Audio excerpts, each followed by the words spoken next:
Greetings, everybody. This is Thunder. I'm going to continue on now with part 4 of the great work and natural law. And where I left off last time was on the pillars.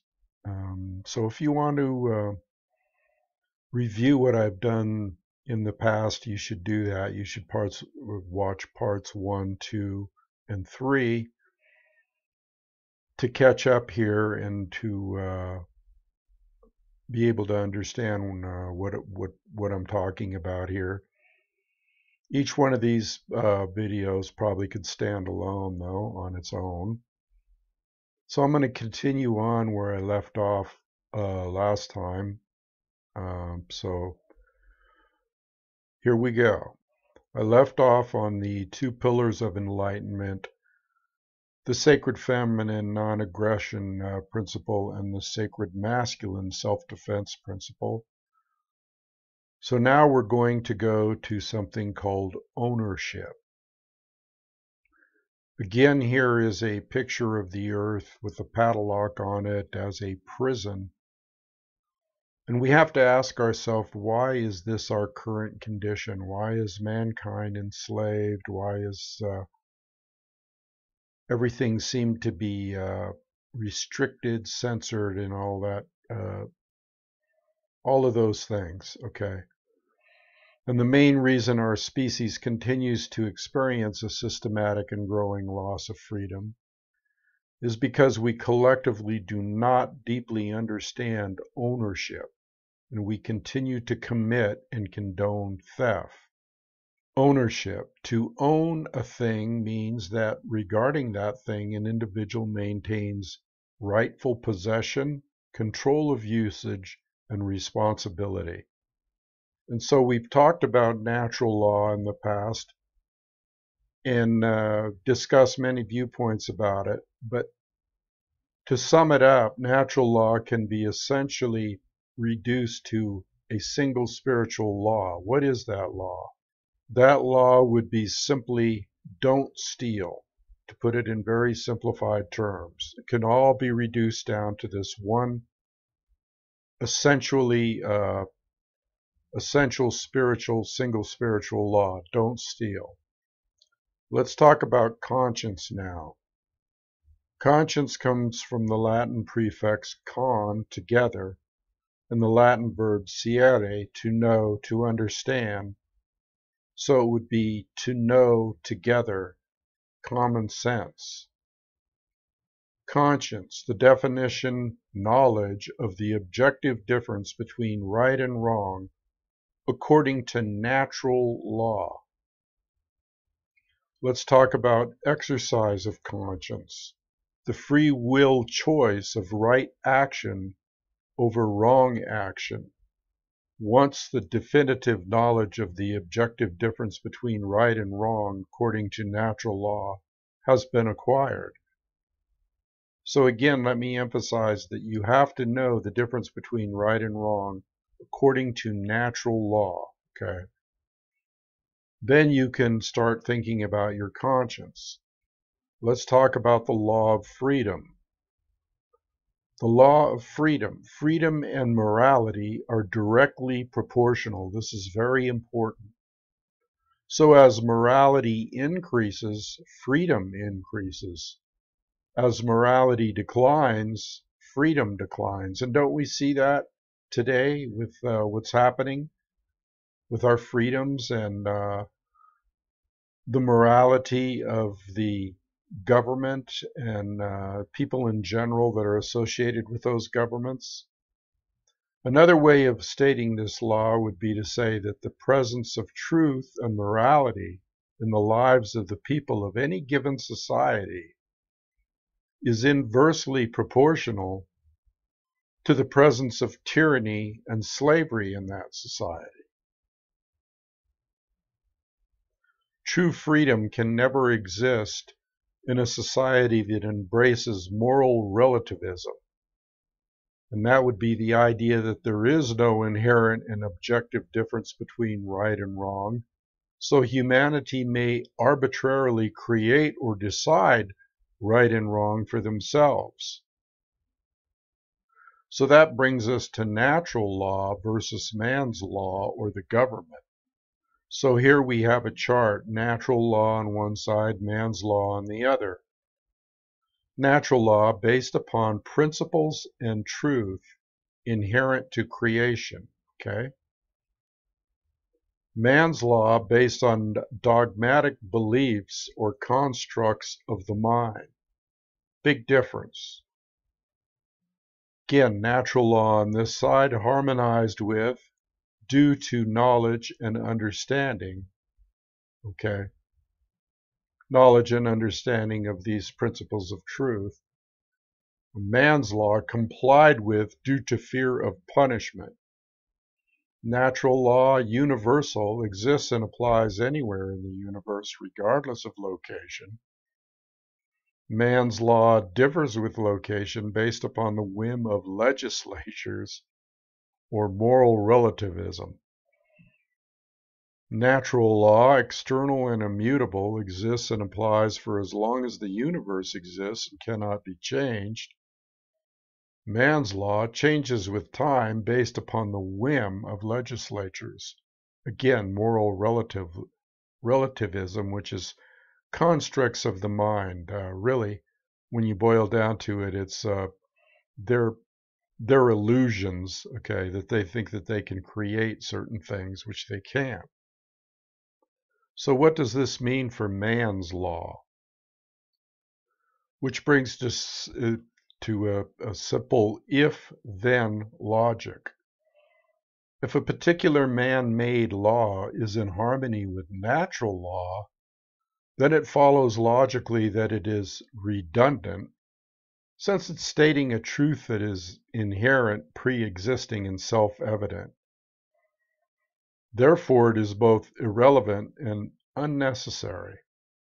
If a particular man-made law is in opposition to natural law, then it follows logically that it is both false, incorrect, and immoral, harmful, in other words, wrong. Therefore, it cannot be legitimately binding upon anybody. In light of natural law, man's law is irrelevant and unnecessary. Let's talk about equality under natural law. Everyone has the exact same rights. No one has any more or less rights than anyone else. Also, since rights are not created by humanity, and since they are the birthright of humanity gifted to us by the creator of the universe, no human being or group of human beings is actually capable of granting rights to anyone else, nor is any human being capable of revoking rights from anyone else. Government is nothing but men acting in concert.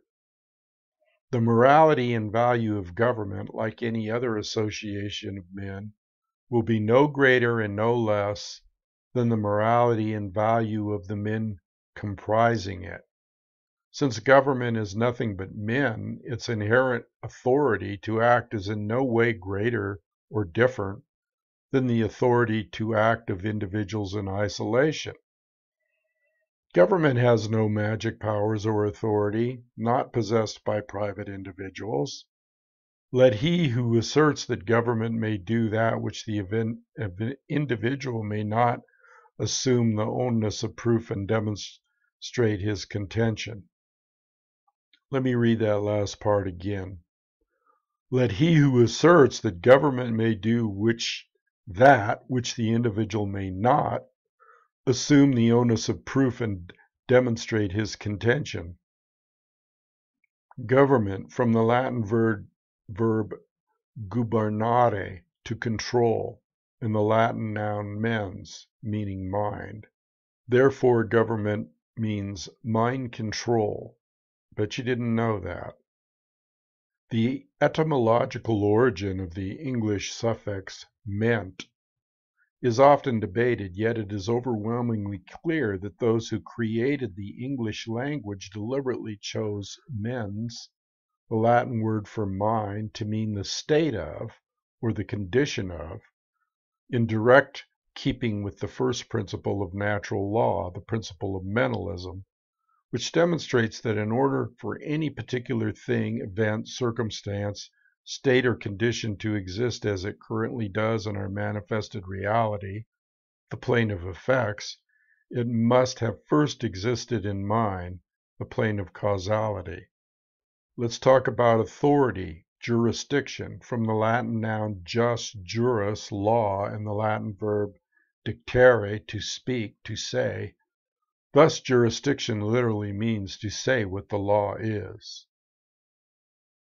So authority is an illusion of a diseased psyche based entirely in violence and built upon the erroneous and dogmatic belief that some people are masters who have the moral right to issue commands, and others are slaves who have a moral obligation to obey the masters.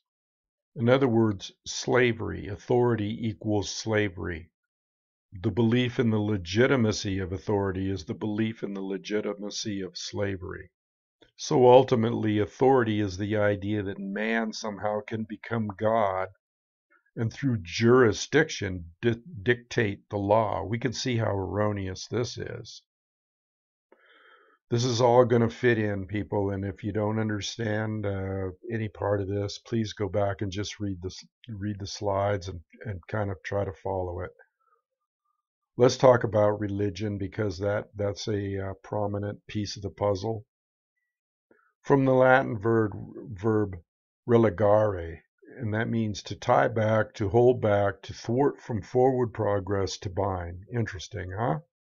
A system of control based in unchallenged dogmatic belief which holds back the progress of consciousness. The one true divide. Let's talk about this one true divide. There is only one true divide that separates humanity into two distinct types of individuals. The criterion for this divide is whether or not an individual believes in authority, and therefore believes that there is a legitimacy to slavery. That's so important, believing in authority. How many people believe in authority and therefore give legitimacy to this slavery that we're under? Let's talk about this true divide in terms of statism or statism and anarchist, okay, being an anarchist. This is real important because anarchy and anarchist has been given a real bad rap.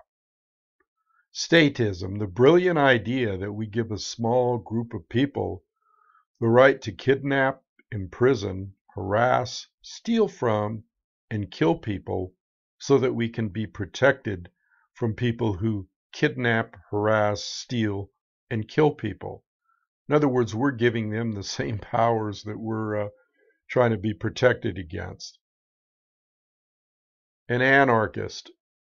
This is kind of a cute meme because it shows Christ. I'm an anarchist, which he was, but most of my followers are statists or statists, which is very true because most people that call themselves Christians are in line with this way of thinking of the statist. So a statist is an individual who erroneously believes that there is such a thing as authority vested in certain human beings, magically giving them the right to rule over other people. This authority means that certain people who we call government have the moral right to issue commands to those whom they rule, those under their jurisdiction, and that their subjects, slaves, have a moral obligation to obey the arbitrary dictates, laws, set by their masters. Most simply put, a statist is someone who believes in the legitimacy of slavery. Conversely, an anarchist is one who knows that there could never be legitimacy to authority or government, because those terms are simply euphemisms for violence and slavery, which are always immoral and in opposition to natural law. Very important here, the definition of anarchy. No masters, no slaves. Very simple. From the Greek prefix, without, the absence of, and the Greek noun archon, master ruler. Anarchy does not mean without rules, it literally means without rulers, without masters. Anarchy is the state of existence where there are no masters and no slaves. Therefore, anarchy means the absence of slavery, or in other words, freedom. Sounds pretty good to me. And this word has been given such a bad rap and demonized. No rulers, no masters. In conjunction with this, let's talk about the fear of chaos. Chaos is a teacher. It teaches us through apophysis what not to do. In other words, you don't want to put your hand on a burning hot stove, okay? So that's a way of teaching through apophysis. In other words, it teaches us what not to do, okay? By experience and so forth. The control and slavery system is about limitation of free will through the destruction of possibility. True freedom includes infinite possibility, which by definition includes the possibility of chaos.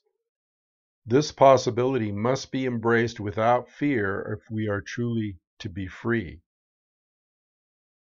The fear of the possibility of chaos is the fear of true freedom. Death of the imagination. So therefore, the fear of the possibility of chaos is the death of the imagination.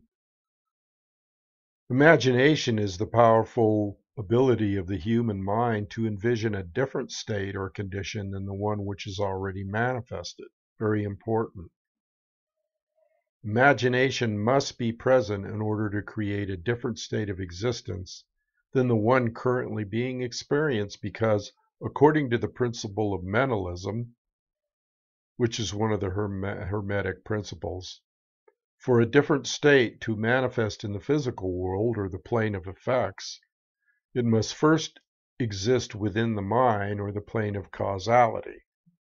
If the imagination is stifled or destroyed, total mind control, any positive change to our state of existence becomes completely impossible.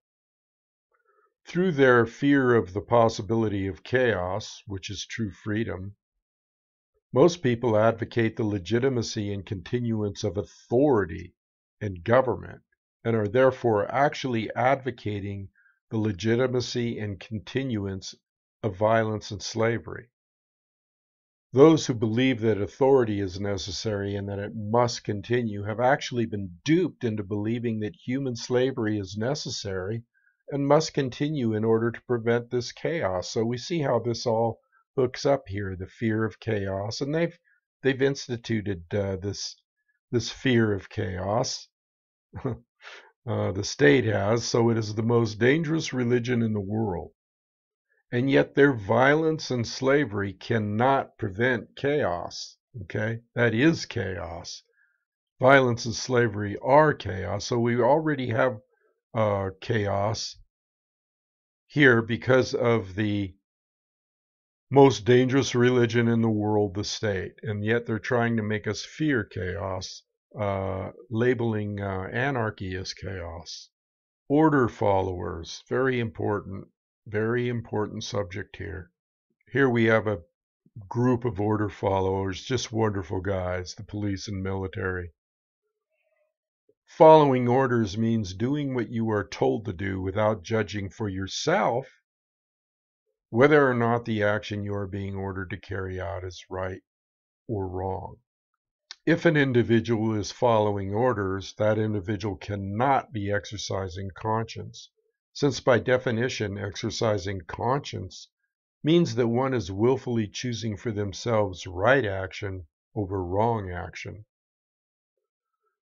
Here is another photograph or slide of some of those following orders or order followers.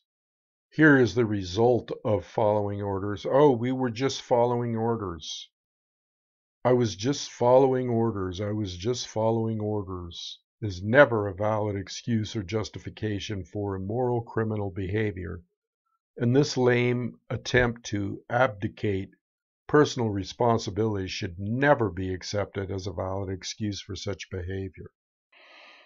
Let's look at the word justification from the Latin noun just, right, law, and the Latin verb facere, to make, to create, or to create a right. You can't create a right. You assist an evil system most effectively by obeying its orders and decrees. An evil system never deserves such allegiance. Allegiance to it means partaking of the evil. A good person will resist an evil system with his or her soul. Mahatma Gandhi. Let's talk about moral culpability. Moral culpability, the determination of who is ultimately at fault or deserving of blame for the commission of actions which resulted in harm or loss to others. Culpable, at fault, deserving of blame, from the Latin noun culpa, fault, blame. So who would you say is more morally culpable, the order giver or the order follower? These people are saying, the order givers, my actions didn't cause that. And these are the order followers who say, my actions didn't cause that.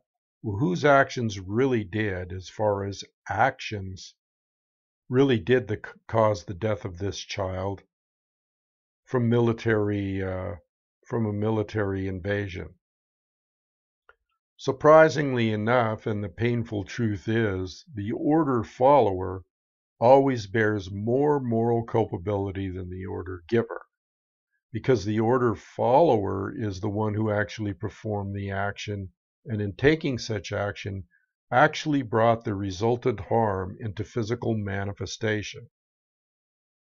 Order following is the pathway to every form of evil and chaos in the world. It should never be seen as a virtue by anyone who considers themselves a moral human being.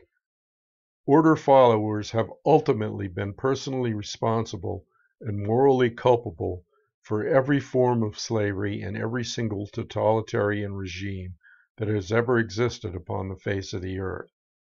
You need to think about that, because these regimes could never be in power without the order follower or their attack dogs. Responsibility versus abdication. Responsibility. An individual's personal responsibility to choose right action over wrong action for themselves is always their own. One can only claim that they are abdicating personal responsibility for such choice to someone else. It can never actually be done in reality. More simply put, an individual is always responsible for their own actions. No cop-outs. I love this guy, David Icke, and I'm going to read a quote from him.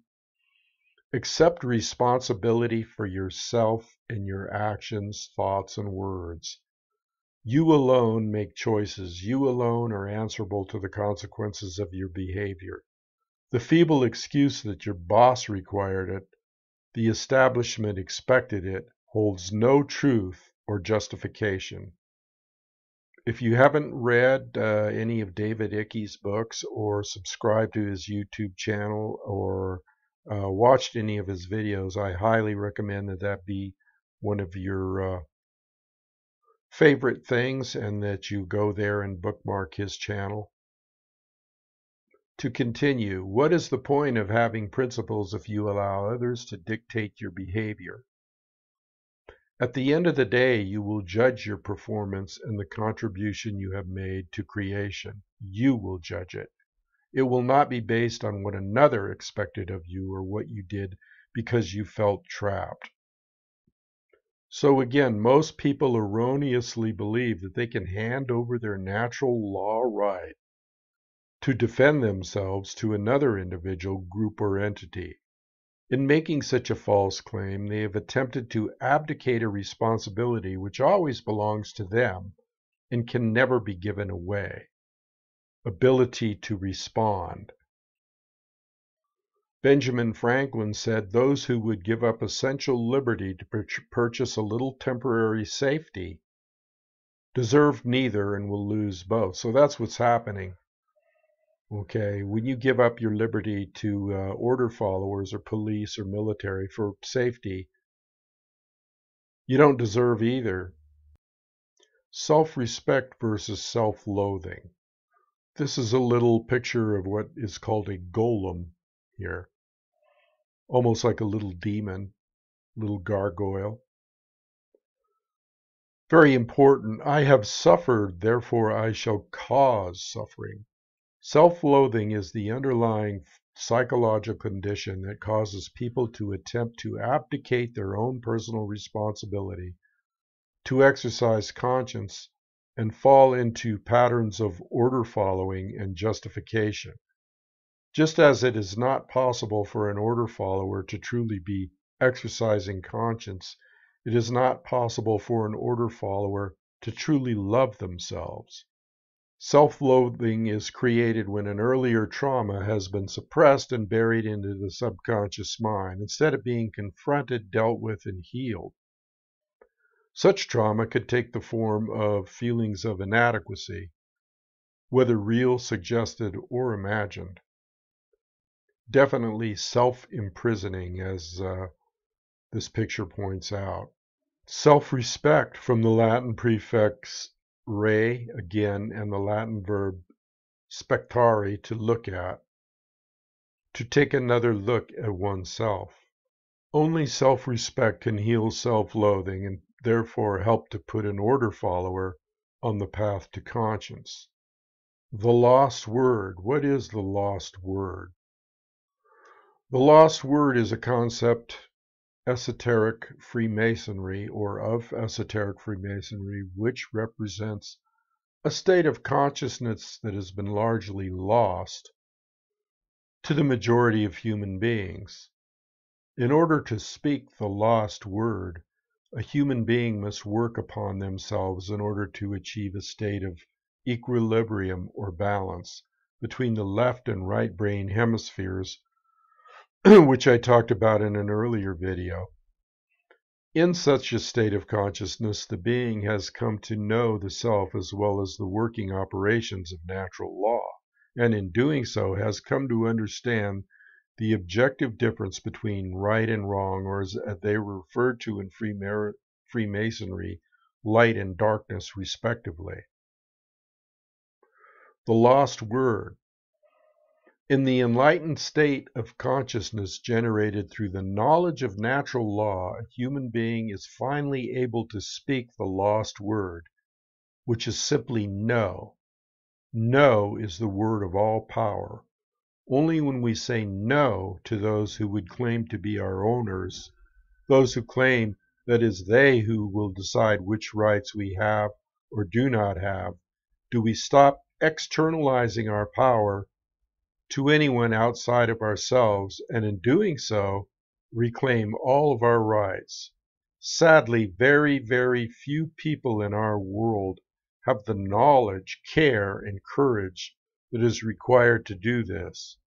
That is why this all-powerful word is considered lost. The word to say no. The lost word then is know your rights. Those who don't know won't say no.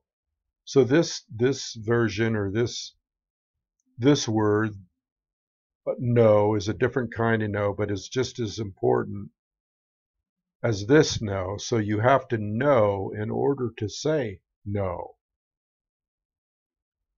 So let's come full circle here and talk about teaching natural law to others, also known as the great work, which is what these videos are intended. Thusly, I called them the great work. Let's talk about shift happens. A quantum shift in human consciousness is required for humanity to become free of its self-imposed state of slavery. Unfortunately, this great change is not an automatic process, nor is it guaranteed to happen at all. Whether or not it will occur is a function of the human will to learn the truth and teach it to others. This involves enormous effort, dedication, and persistence. Maybe, maybe not. So shift happens? Maybe, maybe not. This shift in human consciousness is all up to the efforts put out by people like myself and yourself to teach the great work. A quantum shift has requirements. Quantum is derived from the Latin noun quantum, amount. In order to tip the scales of truth and justice back to balance, a certain amount of people actually need to be doing the great work of helping others to receive the truth.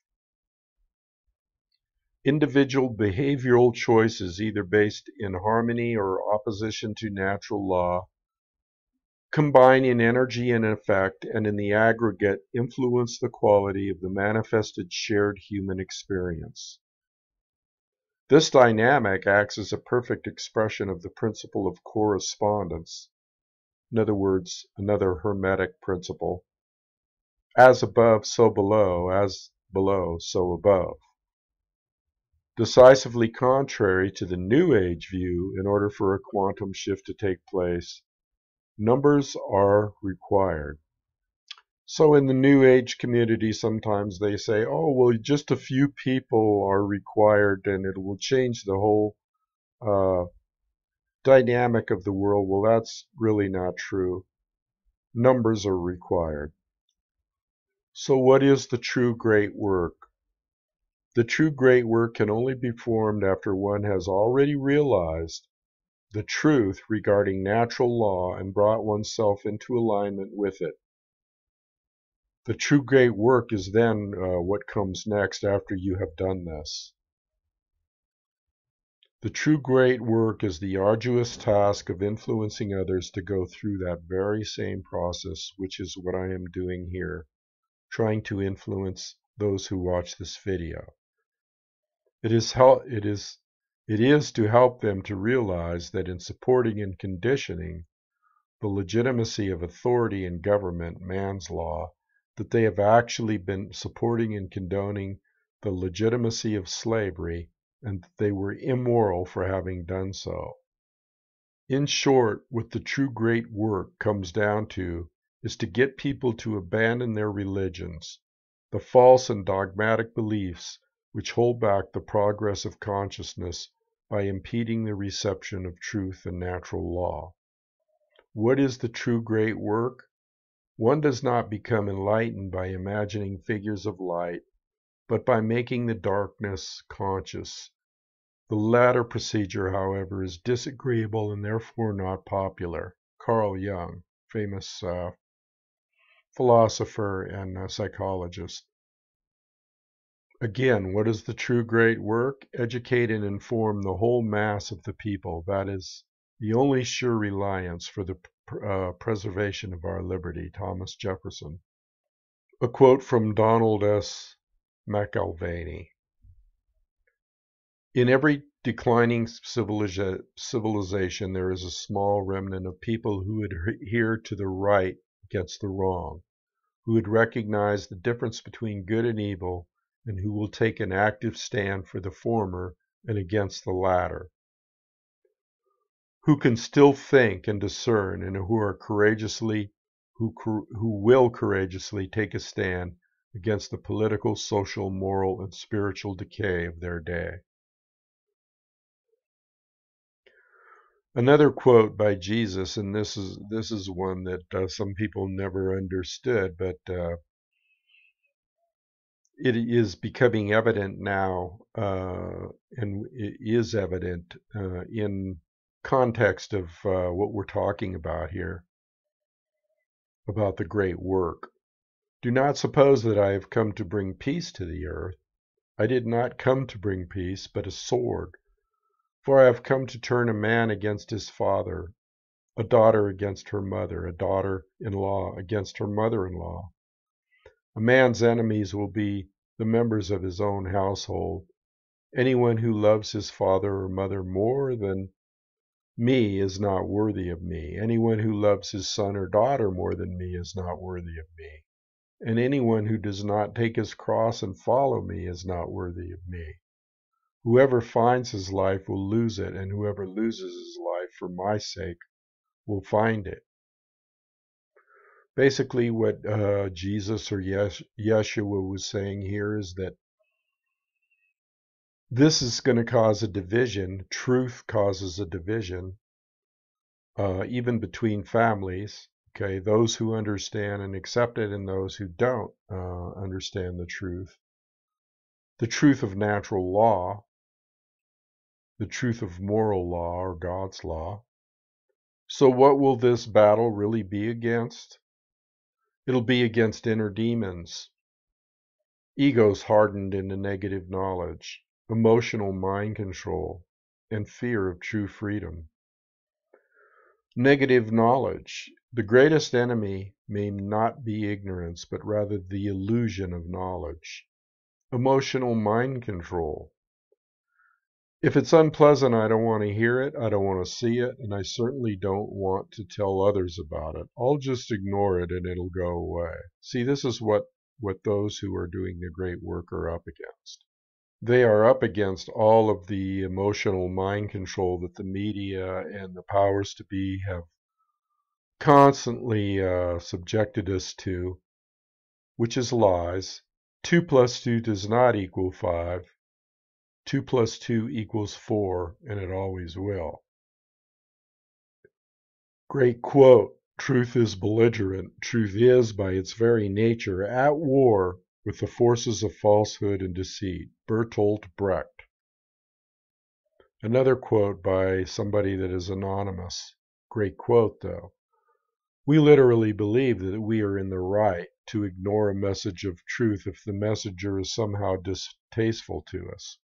I would argue this to be a symptom of total madness. So this fear of freedom that a lot of people exhibit, where does it come from? Refusal to own personal responsibility, self-loathing due to lack of respect, and abandonment issues. So another painful truth arises. The order follower always bears more moral culpability than the order giver, because the order follower is the one who actually performed the action, and in taking such action actually brought the resultant harm into physical manifestation. This does is worth repeating. Okay, order following is the pathway to every form of evil and chaos in the world. It should never be seen as a virtue by anyone who considers themselves a moral human being. Order followers have ultimately been personally responsible and morally culpable for every form of slavery and every single totalitarian regime that has ever existed upon the face of the earth. You got to keep this in mind, because the order follower is the one who keeps the totalitarian regimes of this planet in power, keeping us in slavery. Know the real enemy. This is not it. In other words, the people that gather at the Bohemian Grove and all those people, they're not the real enemy. This is the real enemy. Complacency, being lulled into a false sense of security. This is really the real enemy, the sleeping masses, the unconscious ones, the sleepers. Service to truth. Truth can never be destroyed, but humanity can be destroyed when we refuse to act in service to truth as her defenders. It is possible for us to co-create a positive outcome, but this can only be accomplished if we care enough to learn the truth ourselves and develop the courage to continuously speak it to others. The liberties of our country are worth defending at all hazards. It is our duty to defend them against all attacks. It will bring a mark of everlasting infamy on the present generation if we should suffer them to be wrested from us by violence without a struggle, or to be cheated out of them by the artifices of designing men. Samuel Adams. If you love wealth greater than liberty, the tranquility of servitude greater than the animating contest for freedom. Go home from us in peace. We seek not your counsel nor your arms. Crouch down and lick the hand that feeds you. May your chains set lightly upon you, and may posterity forget that you were our countrymen.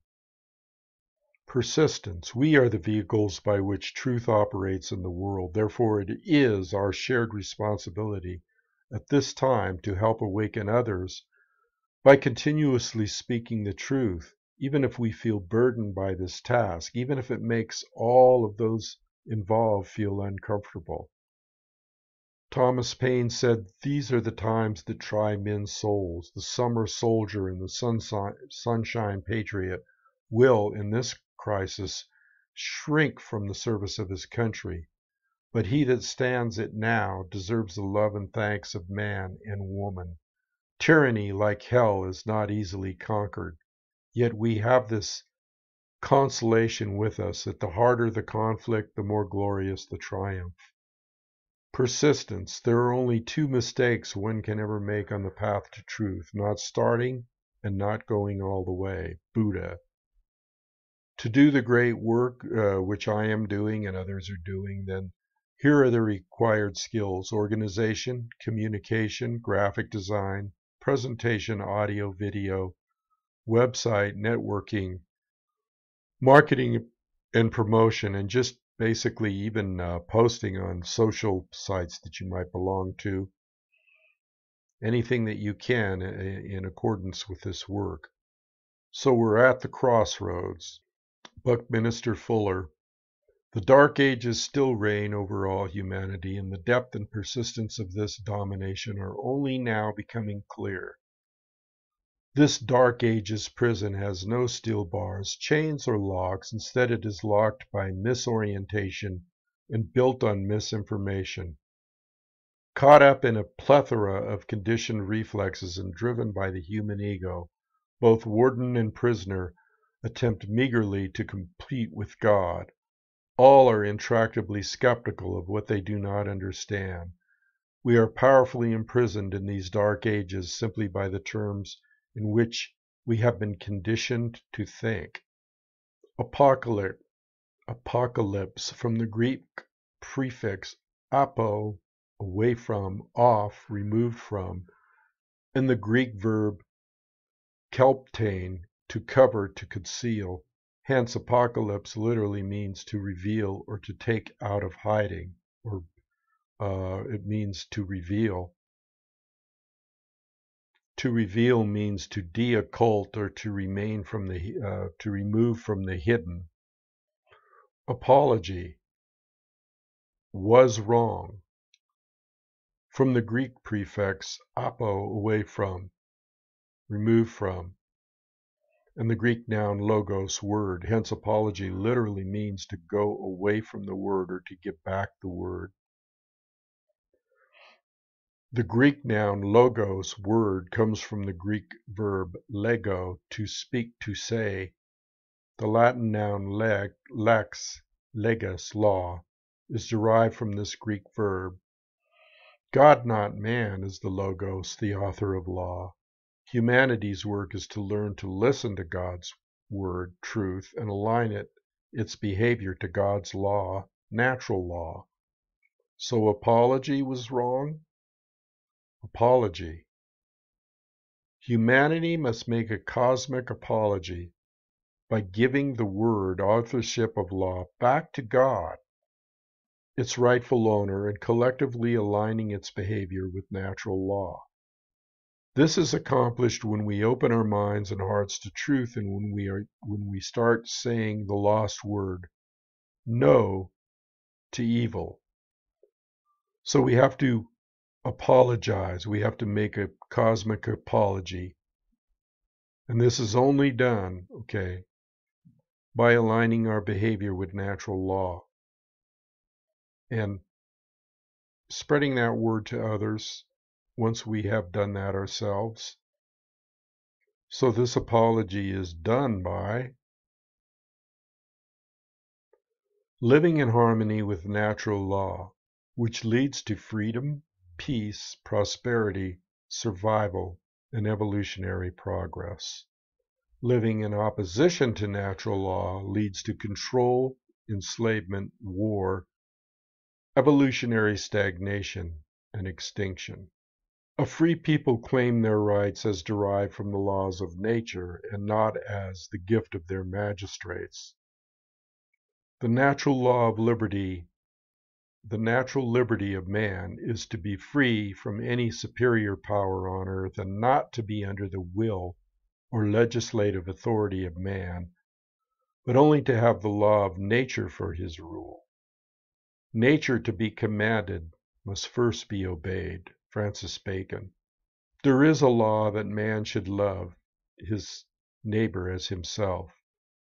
In a few hundred years it should be as natural to mankind as breathing or the upright gait. But if he does not learn it, he must perish. Alfred Adler. So there are the keys. In the last videos that I have done, the last 4 videos, these keys are there. Look for them. They're the stairway to being free, living a different life, being at peace with yourself and your fellow man, and helping to do the great work, leading to happiness and leading to freedom, and leading to breaking the bondage that we find ourselves under. Living in an unchained world as we should, free from slavery again, free from slavery, free from government rule. It's time to look in the mirror and determine whether or not you, as a responsible person on this planet, is actually in line with natural law and spreading this word to others, as I am doing and as many other people are doing now. So that concludes this video. I know parts of it were kind of rough and maybe not as easy to follow, but I had to do try to put a lot of information that it was previously done in a seminar by Mark Passio with these slides, same slides, which I really appreciate him making available for public use. Again, I highly recommend that you go and watch Mark Passio. Type in that name, Mark, M-A-R-K, P-A-S-S-I-O, into the YouTube search, and his channel will come up. What in the world is happening? And from there you can check out his videos. But this video I have done, this little series of 4 here I have done to try to do my part and to try to make it a little bit shorter for those who don't want to sit through the 9-hour video that Mark did. But again, this is the last of my videos on the subject, and I will be doing more videos on things related to natural law and things related to our freedom from the slavery that we find ourselves under. So please stay tuned, and again, I appreciate all those who took the time to watch this, and if you want, you can just go through and review these slides, even without my narration of them, and just kind of scroll back through them and go back to the first video I did on the natural law called The Great Work. And so I'll leave it there and wish everybody good luck in their perseverance of the great work, natural law, and passing this on to others.